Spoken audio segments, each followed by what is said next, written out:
मुस्लिम league नून के रहनुमा ख्वाजा साद रफीक ने अल यमीन गंडापुर से इस्लामाबाद पे कब्जे का बयान वापस लेने का मुतालबा कर दिया।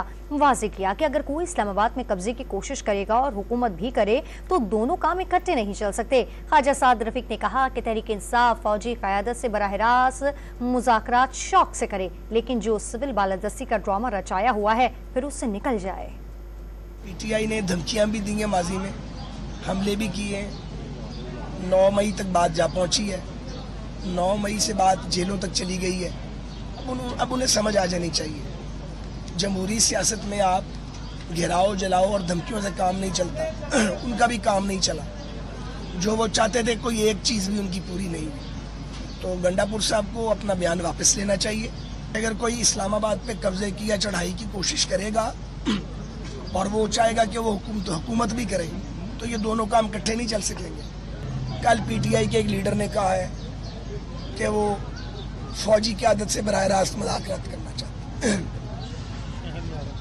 शौक से करें। लेकिन ये जो सिविल सुप्रीमेसी का ड्रामा रचाया हुआ है, आज़ादी गुलामी गुलामी आज़ादी, इसमें से निकल जाए आप।